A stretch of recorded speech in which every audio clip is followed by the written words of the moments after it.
Teman-teman semua, kembali lagi di channel Pendapat Joseph. Hari ini saya akan melakukan beberapa review singkat terhadap pertandingan FIFA Match yang terjadi, yang dilakukan di beberapa hari yang lalu. Maaf sebentar. Yang terjadi beberapa hari lalu, mulai dari hari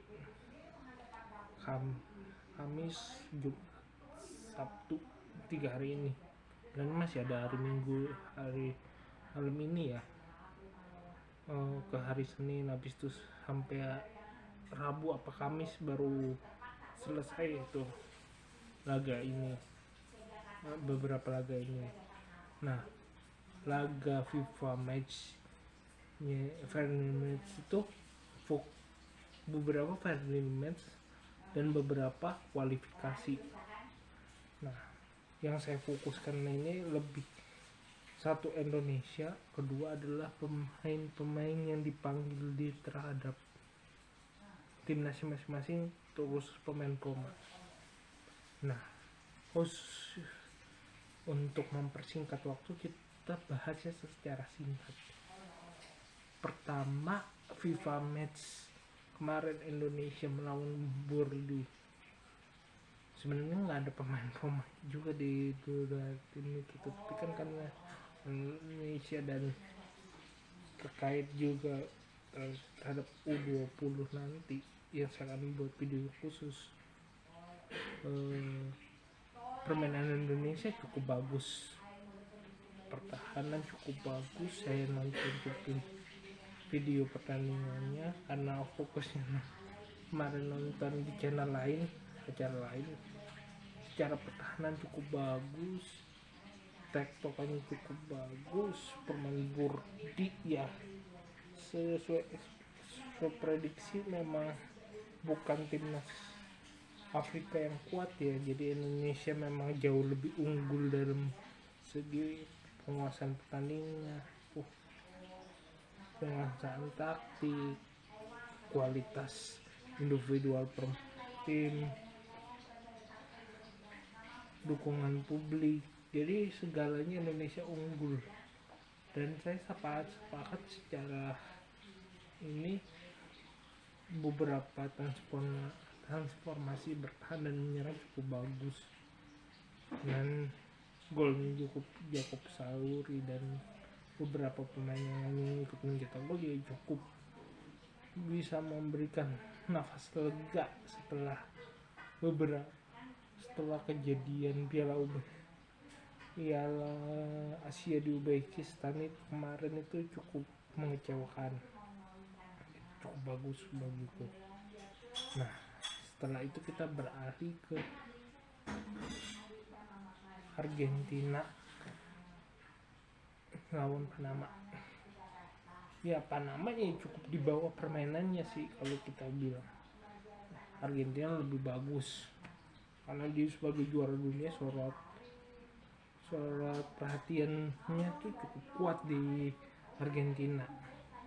Yang jadi fokus itu adalah ya Panama punya gaya permainan sendiri yang sudah diprediksi. Dia bermain dengan kolektivitas, bermain dengan mungkin menjurus ke kasar ya, karena mereka speknya bermain seperti itu sesuai kapasitasnya, walaupun bisa dikatakan cenderung kasar. Yang jadi good pointnya itu adalah untuk sekelas Panama lawan Argentina kalah 2-0 itu sudah cukup bagus. Dan kalau ditinjau juga dari Argentina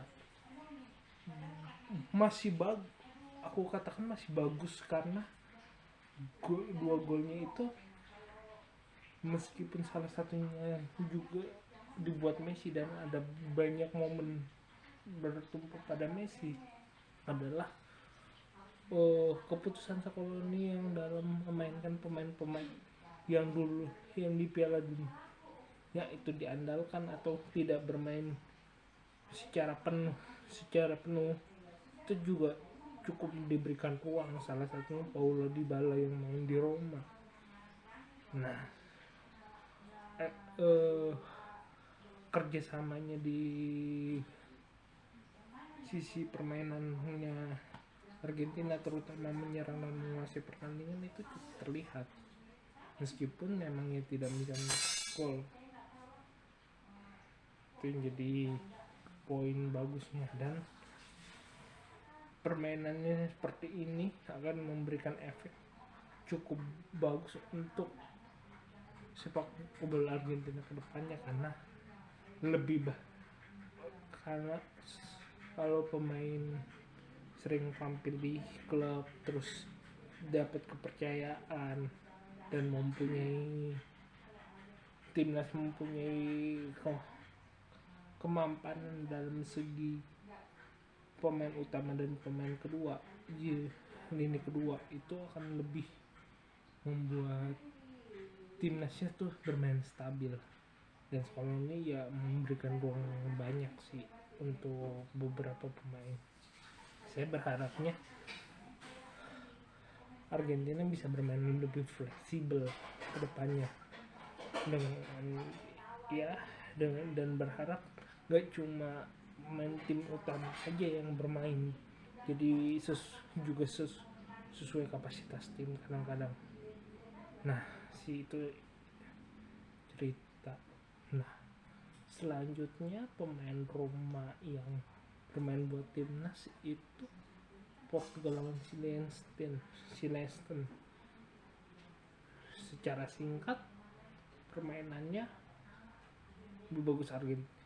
lebih bagus Portugal lawan Silesen. Ya, bagiku untuk fokusnya bukan hanya Ronaldo dia main bagus aja, tetapi dalam beberapa segi pemain ada dua pemain bagiku yang harus diberikan kredit khusus. Joao Cancelo yang nggak dapat menit bermain secara baik di Bunchen, akhirnya dia bisa membuktikan diri di level timnas, dan Rui Patricio yang kemarinnya dipanggil main stabil di Roma, nggak main di timnas, nggak main buat timnas Portugal di Piala Dunia, tapi sekarang dia clean sheet di kualifikasi. Ya bagus, sangat bagus, karena ya dia bermain untuk timnas Portugal setelah nggak mendapatkan menit bermain. Ya, singkatnya seperti itu saja sih. Terus kita ngomongin dua partai yang cukup mengecewakan. Pertama adalah Italia lawan Inggris kuat. Italia butuh sebuah revolusi besar. Saya sedikit kecewa dengan Lorenzo Pellegrini dibandingin Di Lorenzo Pellegrini. Ya, dia bermain di sayap. Ini sudah mengecewakan putusannya main kini, tetapi ya memang pemain yang cukup fleksibel ya dia dibandingin pemain lain. Sebenarnya saya cukup paham sih polanya main kini melakukan perubahan dengan memasukkan setipe Lorenzo Pellegrini, Federico Chiesa, semua pemainnya cukup tampil reguler di tim. Sebenarnya dimainkan Bryan Cristante juga dipanggil.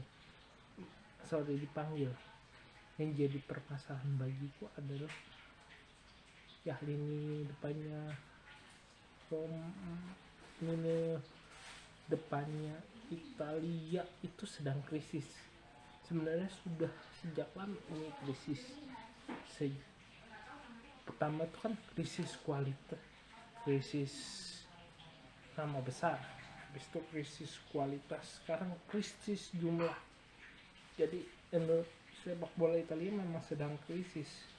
Dulu misalnya dikatakan semua lini krisis, enggak, lini belakang cukup tebal, ada Bastoni, Gianluca Mancini, banyak pemain yang sebenarnya tinggal menunggu waktu Italia mengembangkan pemain lini tengah dan depannya. Yang jadi masalah kan beberapa yang mainnya sedikit playmaker tapi nggak punya naluri menyerang tinggi, itu dijadikan sayap untuk memaksimalkan kesempatan mengelola bola, kesempatan melebar. Itu tidak sesuai ekspektasi, terutama mau pada saat melawan Inggris ini.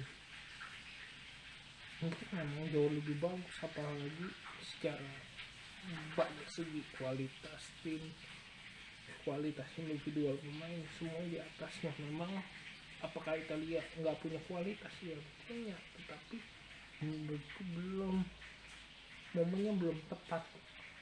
Apalagi beberapa kekuatan timnya, kekuatan tim Italia memang belum padu. Misalnya